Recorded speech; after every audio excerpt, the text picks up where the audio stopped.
Well, speaking of winning, Denver wins the bidding for Sean Payton. And with more, we say hello to Mike Klis from 9 News out in Denver, longtime Broncos reporter. Mike, thank you for the time and perspective today, man. We appreciate you. Sure, they won the bidding. That's we hadn't put it like that, but I suppose you're right. They did win the bidding. Yeah, and I mean, he was the hottest name. We talked about him all year, and I mean, ultimately, whenever he had the chat with New Orleans about the compensation, we got the sense that he wanted to get back into coaching. Was Sean Payton number one on their list, or does the last week of all the reporting, Mike, and you'll know, of flying Ann Arbor, or trying to get what's going on with Houston and trying to make sure that DeMeco Ryans here's another offer. What really happened in what was a back and forth between 3 coaches that they wanted? Yeah, first of all, it's a little complicated. Had Sean Payton, the Broncos, Greg Penner and George Payton, Condoleezza Rice, had identified Sean Payton as the best head coaching candidate for the Broncos pretty much throughout. It was kind of tied between him and Jim Harbaugh going in. They were the guys to beat because they were proven winners. They were experienced. The Broncos' 3 previous head coaches were first-time head coaches. Didn't work out. All 3 of them wound up getting fired before the end of their contracts. So they wanted an experienced head coach if they could. And going into the process, Jim Harbaugh, with all his success, and Sean Payton, with all his NFL success, were the guys to beat. DeMeco Ryans then impressed the group with his interview. They took another look. They had done research on him and talked to a lot of people, and he looks like a very special coaching talent. Leadership, times 25. He's just a tremendous leader. So there were times, because Sean Payton had the draft pick compensation attached, and there were times where he was not the leading candidate. They looked at Jim Harbaugh. Harbaugh twice said he was going back to Michigan. They looked at DeMeco Ryans. DeMeco's wife, Jamila, is from Houston, has all kinds of family there, mom, dad, brothers, sisters. And so that became for personal reasons. Plus, DeMeco was drafted by the Texans, a real strong personal attachment that DeMeco Ryans had to the Houston area, much less the Texans. So when that passed, I would say Thursday of last week, even though Sean Payton was there and they were talking to him all along, there was dialogue all along, there was a maybe all along, I would say Thursday night of last week, it really zeroed in on Sean Payton. And so that's where it was. But they had to get that compensation down. They gave up 2 firsts and 2 seconds last year for Russell Wilson. So they weren't ideally suited to get a coach who was also going to require top draft picks. So the Broncos wound up getting Mickey Loomis down to the first-round pick, which was number 29 overall. And then they flipped the 2024 draft pick compensation. Broncos give up a second. That's diluted by getting back a third. So ultimately, the way the Broncos looked at it is they traded Bradley Chubb because they got that first-round pick that they gave to New Orleans. That first-round pick they had acquired in midseason for Bradley Chubb from Miami. So I think in the Broncos' minds, it was Bradley Chubb for Sean Payton. And they'd like to keep them both. They love Bradley Chubb, and they're going to miss Bradley Chubb. But the head coach is one of the top 2 most important people in the NFL game, the head coach and the quarterback. And the fact that the Broncos put all this investment in the quarterback last year, Russell Wilson, and he fell off from his previous experience. Sean Payton, as the head coach, not only fixes head coach, but it's 2-1. They hope he's also the guy to fix Russell Wilson. And so that's why he became number 1. He became the best choice in the end. He was always the best choice in the beginning, but the strings attached brought other candidates, Jim Harbaugh and D'Amico Ryans into the conversation. And it felt built like a college search with the reports that they Penner and George Payton, the general manager, flew to Ann Arbor to get a face-to-face chat with Jim Harbaugh. How did that come about, and what really happened with that dynamic? I took it as they were circling back to all three, and they were not going to leave this coaching search without one of the three. Is that accurate? Yeah, I think so. I do think so. It wasn't George Payton who went. It was Greg Penner and his wife Carrie who went to Ann Arbor for this covert meeting with Jim Harbaugh. It did get out.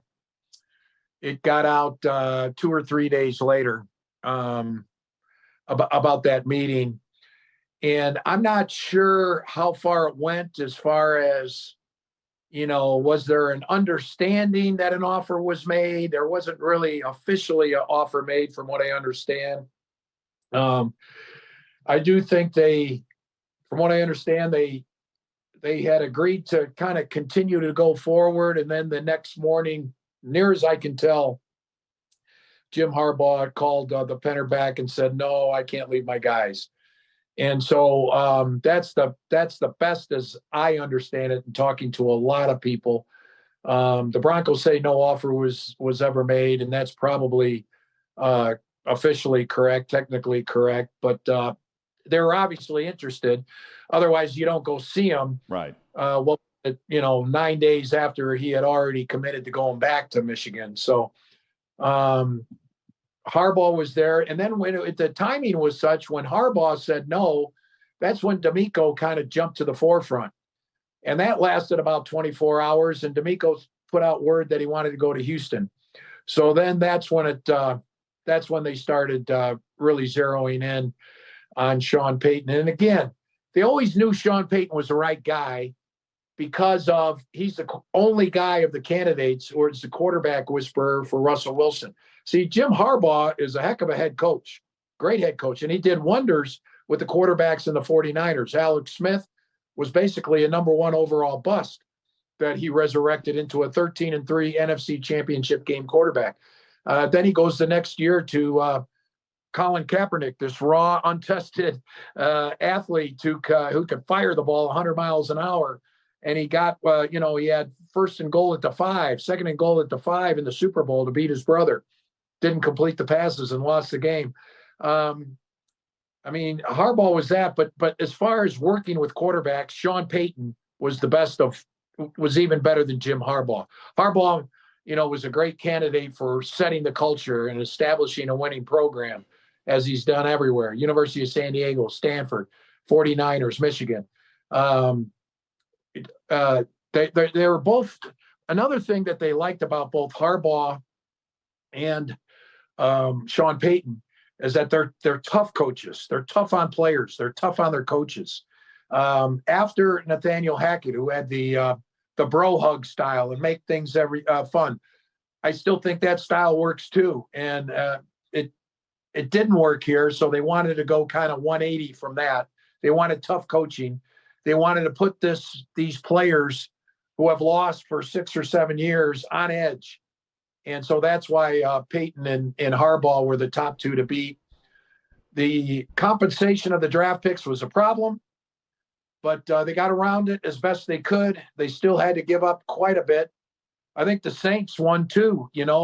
Sean Payton wasn't their coach, and they got a first-round pick. They were motivated to get something, because had the Broncos not finished the deal for Sean Payton, the Saints probably would have been left with nothing. So, they did a good job getting that first-round pick for a coach that basically wasn't theirs anymore. And Broncos gave up a little more than that they wanted to, but not near as bad as the Saints initially asked for. Saints initially asked for 2 first rounds and a second round, which was the deal John Gruden created when he went from Oakland to Tampa Bay in 2002. And they got him down from there. Hey, Mike, first off, thanks for joining us, and condolences for having to sit and cover the entirety of Nathaniel Hackett's tenure as a head coach. I know that had to be painful to watch. It was painful to watch Russell Wilson this year in that Nathaniel Hackett offense. I guess the main question I have for Sean Payton and the Broncos moving forward is Russell Wilson able to be fixed at this point in his career? Because we know that's Payton's number one task. Yeah, first of all, I'm not ready to say it was Nathaniel Hackett's fault. I think we need another year of context before really drawing the final conclusion on what wrong with the Broncos in 2022. Obviously, it was a disaster of a season. And but why right now they're going to blame Hackett? He took the brunt of the fall. And the feeling is the verdict is still out on Russell Wilson. And we'll see if Sean Payton can fix that. If he can't, then we will know it wasn't Hackett. So that's what you're going to find out. I personally, as I sit here today, Russell Wilson played well at times, enough times, and played well in the last two games when they changed the offense for him.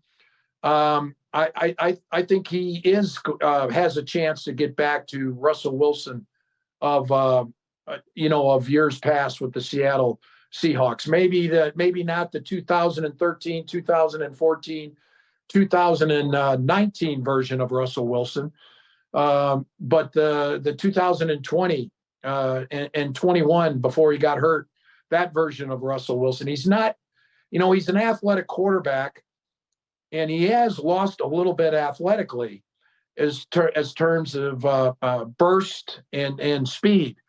But when he did take off and run, and it usually happened at the end of games, he looked pretty good.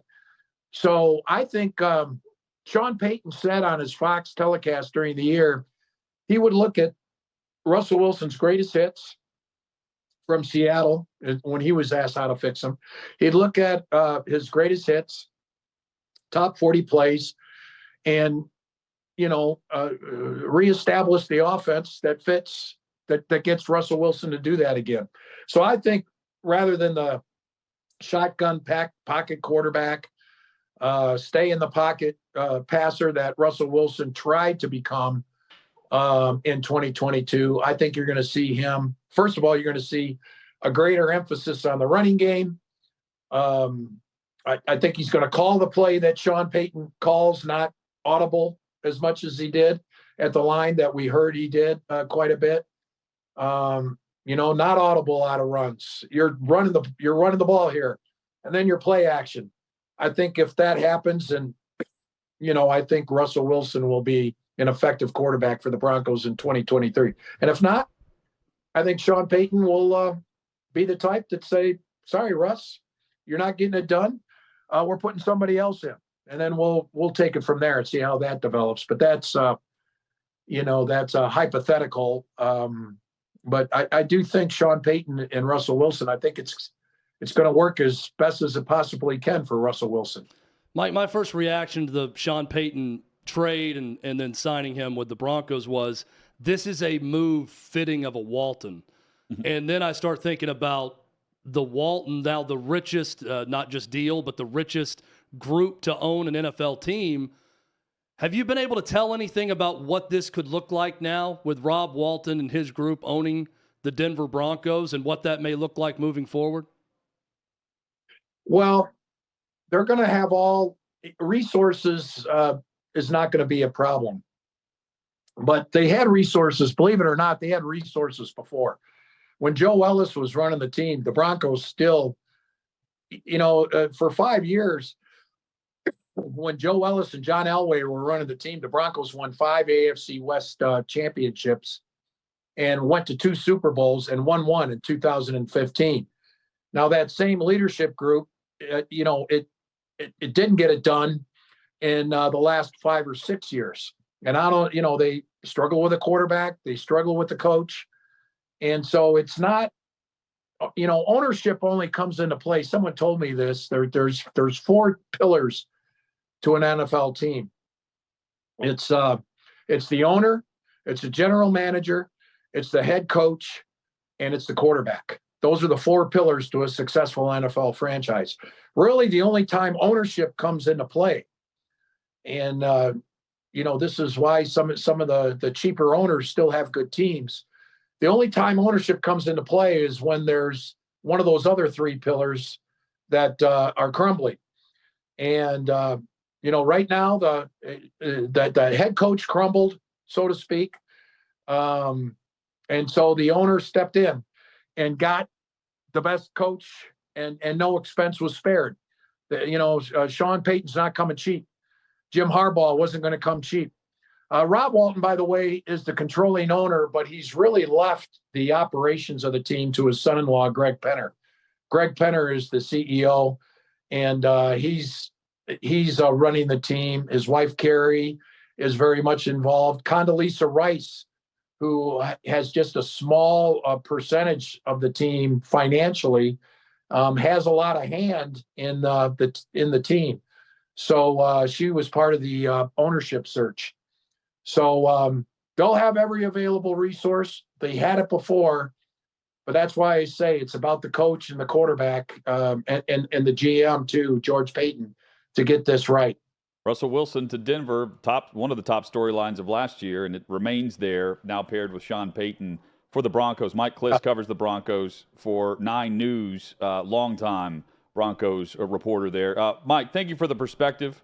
Appreciate you as always, and no doubt with this storyline progressing, we'll check back in. All right, thanks a lot, guys. Appreciate it. There's Mike Klis.